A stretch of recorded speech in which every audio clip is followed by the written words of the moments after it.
Merci beaucoup pour cette réponse pertinente qui rassure, hein, parce que tout le monde veut savoir, monsieur l'administrateur de l'USAID est ici, est-ce que le projet va être boosté? Mais je pense que votre réponse est très positive. Ça rassure les gens et je vous remercie pour ça. Alors, en ce qui concerne la structuration de ces financements, bien sûr, il y a le gouvernement congolais qui est en tout cas le responsable du site. Ces sites restent un patrimoine de la République démocratique du Congo, conformément à la vision du chef de l'État. Et nous devons donc travailler pour que la RDC soit responsable définitif de l'ensemble du site. Mais vous savez, c'est 12 milliards de dollars américains et nous n'avons pas tous ces financements. Et il y a donc d'autres partenaires que nous sommes en train de rechercher, ensemble avec le groupe de la Banque mondiale, ensemble avec le groupe de SFI qui est représenté ici. Ce n'est pas une chose négligeable de voir le patron, en tout cas le numéro 2 de la Société financière internationale ici présent. Et je pense que vous lui poserez certainement des questions auxquelles il va donner des précisions quant au rôle important que SFI est appelé à jouer. Mais tout ce que nous pouvons vous dire, c'est qu'ensemble avec la Banque mondiale, qui est bien représentée ici, M. Jamal, je ne sais pas là où il se cache. Voilà, le patron du secteur de l'électricité, M. Jamal, qui est là, qui connaît très bien ce projet et qui le suit de très près. Et M. Jamal a dit, plus qu'hier, le moment est venu pour que Inga puisse effectivement renaître. Et moi, je pense que vous, les journalistes, vous devez effectivement appuyer ce projet. Parce qu'il ne faut pas voir seulement l'enveloppe du montant, les 12 milliards. Il faut voir l'engagement. La présence du patron de l'USAID, la présence de l'administrateur ici, la présence de la Banque africaine de développement, la présence des SFI, la présence de l'USAID, ça constitue un moment clé pour dire nous tous, nous sommes derrière ce projet et il faut que ce projet avance. Ça, c'est le plus important. L'engagement de tout le monde. Ce n'est pas l'enveloppe qui compte, mais c'est l'engagement de tout le monde. Et là, nous avons en tout cas fédéré l'engagement de tout le monde avec le leadership des États-Unis qui essaie aussi de fédérer les autres. Voilà. Salut, Mme Long pour la Voix de l'Amérique et puis l'agence américaine Associated Press. Ma question s'adresse au directeur de la SFI. Comme le Premier ministre vient de le dire, je ne sais pas quelle sera la hauteur de votre engagement après avoir vu cela. Et puis au directeur de l'USAID, après votre tournée avec le président Obama à Dar es Salaam, Sénégal et Afrique du Sud, à Washington, vous avez évoqué au mois de juillet les projets intégrateurs. Et la RDC, c'est un État fragile, comme vous l'avez dit.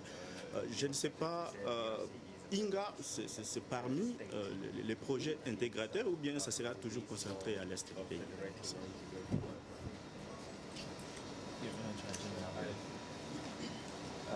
This project fundamental is very strong. Très important, les fondamentaux du processus de paix.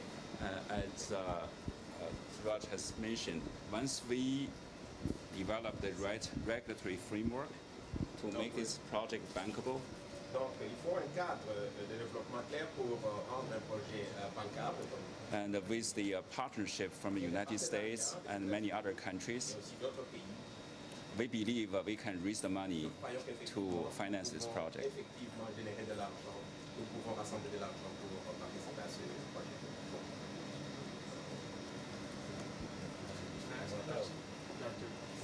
From the United States.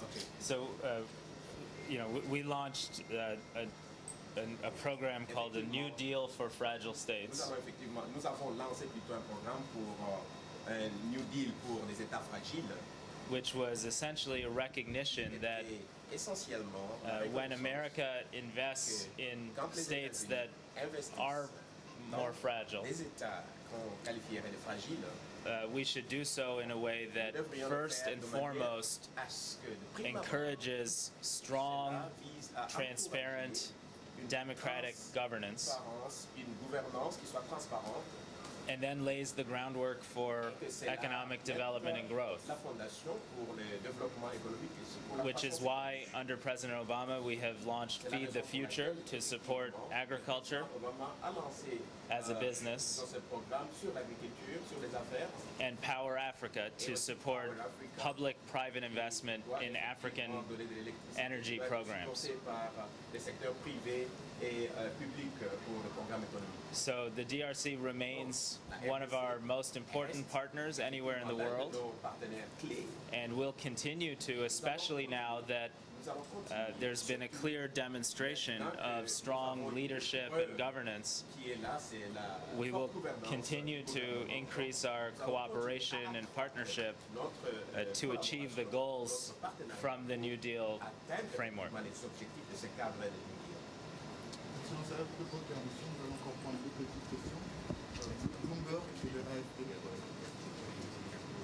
Marc Jourier de l'agence France-Presse. Ma question s'adresse à Monsieur le Premier ministre.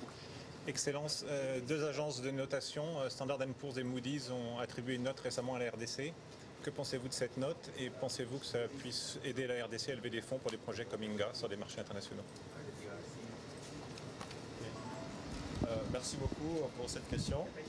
Effectivement, c'est la première fois que la RDC reçoit une cotation des institutions, en tout cas qualifiées comme Moody's. Et vous avez vu vous-même, cette cotation, elle est plutôt, à mon avis, des tendances positives pour un pays qui a connu presque 15 ans de guerre, mais pour un pays qui fait de la bonne gouvernance son cheval de bataille. Et cette bonne gouvernance a produit des effets indiscutables, reconnus mondialement, notamment par le Fonds monétaire international, qui est très coté là-dessus, comme la Banque mondiale ici représentée, comme la Banque africaine de développement ici représentée. Et donc tous ces efforts en matière de gouvernance économique ont permis donc à la RDC d'être cotée positivement. Évidemment, la guerre qui prévalait à l'Est a quand même diminué cette cotation de la RDC du fait de l'insécurité qui était localisée dans cette partie du pays. Mais comme vous le savez, du fait du leadership du président Kabila, l'armée congolaise revigorée, l'armée congolaise restructurée est arrivée à mettre fin à cette rébellion parce que le groupe M23 a été totalement défait et il est en dehors du territoire national. Et au moment où nous vous parlons, les forces armées congolaises, en tout cas, contrôlent l'entièreté de notre pays et la sécurité et la paix sont en train donc de se remettre en place. Moi-même, j'ai été jusqu'à la frontière de la RDC avec l'Ouganda et le Rwanda et j'ai vu avec quel héroïsme les groupes des forces armées congolaises ont battu donc, le M23 avec les alliés. Donc c'est dire qu'au stade actuel, la bonne gouvernance étant notre cheval de bataille, les performances économiques en termes de croissance, parce que nous allons faire un taux de croissance vu par le Fonds monétaire à 8,3%, avec un taux d'inflation presque de 1%, jamais réalisé depuis plus de 50 ans. Je crois que vu sous cet angle, avec la paix à l'Est, la croissance économique, la stabilité macroéconomique, la RDC envoie des signaux très forts, en tout cas au niveau de la communauté internationale, pour que sa cotation s'améliore, mais aussi pour que les investisseurs viennent dans ce pays, qui a des potentialités énormes dans tous les domaines. Et nous voulons d'ailleurs, comme SFI est ici présent, que SFI s'engage davantage dans le financement des secteurs privés. L'USAID est ici présent, le gouvernement américain est ici présent. Nous voulons que l'ensemble des partenaires puissent s'engager pour que jamais cette fenêtre d'opportunité qui se présente pour la RDC puisse être saisie par tous les partenaires bilatéraux, multilatéraux, afin que le chemin de la croissance puisse se constituer, pas sous forme de sentier, mais sous forme de boulevard pour l'Afrique entière. En anglais, ça va? En anglais, ça va? Vous posez la question en anglais? Ok. Bon, okay, it's okay? Je vais poser la question en anglais? Okay, thanks. Okay, merci. I have two quick questions. The first is, can you give us specifics? The specifics of the reforms that you're asking for? And the second question, the specifics for Dr. Shah? For Dr. Shah? Ali Saïdi. Okay, of USAID. And the second question is, the last time that the IFC invested here, they had a contract that was canceled. It was very problematic for the business climate in Congo. what's different now? Why are you willing to invest now? And c'est la même question, s'il vous plaît, pour son Excellence le Premier ministre. Okay, thank you.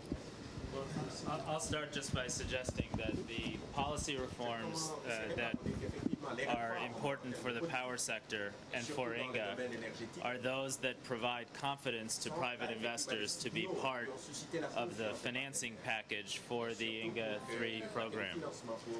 And the World Bank, the IFC, USAID, and others have been working with the government on issues like the regulatory and management restructuring and performance improvement of the SNEL utility, the establishment of governance capability for INGA that helps to attract private investment, and international agreements that serve as the purchasing foundation that would make, as Jin Yong mentioned, the project bankable. And within that, there are many details, but those are the basic outlines of the types of policy commitments that we are going to be working through over the next few days.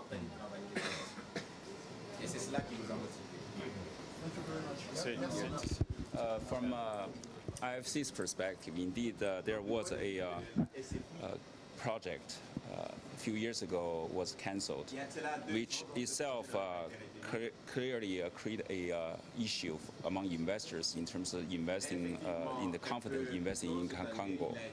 But what we have seen is really the renewed focus and commitment from the government in recent years, trying to improve the doing business environment. So we are very, very keen to engage with the government and to continue to improve the business environment, and meanwhile trying to, through our own intervention investment, to build more investor confidence. So we look forward to continuing our efforts in further improve the business environment. There's still work to be done. Yeah. Pour cimenter cette coopération entre la RDC et les USA, le gouverneur du Bas-Congo, Jacques Mbadou, a offert aussi bien à l'administrateur de l'USAID qu'au Premier ministre chacun un cadeau symbolisant la responsabilité que portent d'une part les États-Unis pour booster le développement de l'Afrique et d'autre part du Premier ministre qui matérialise la vision du chef de l'État, Joseph Kabila Kabange. L'homme ici, c'est l'Amérique, qui a pour responsabilité de pousser le monde vers le développement et la paix. Ici, nous avons écrit, permettez, nous avons écrit l'Amérique. Donc voilà. Donc le 2 mai là, c'est l'Amérique. Et ça, c'est le monde, le globe là. Et vous avez la RDC et l'Afrique devant. Donc l'Amérique doit pousser le monde vers la stabilité, la paix et le développement. Voilà. Une statuette. Oui. Parce que contrairement à ce que les gens croient, il y a un fardeau.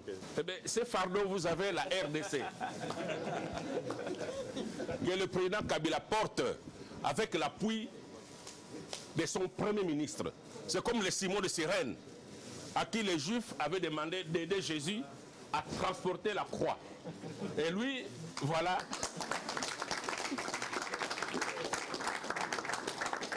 Donc, monsieur le Premier ministre, c'est le fardeau que vous portez sous le leadership de son Excellence, monsieur le Président de la République, Joseph Kabila, pour une bonne gestion des intérêts de la République démocratique du Congo.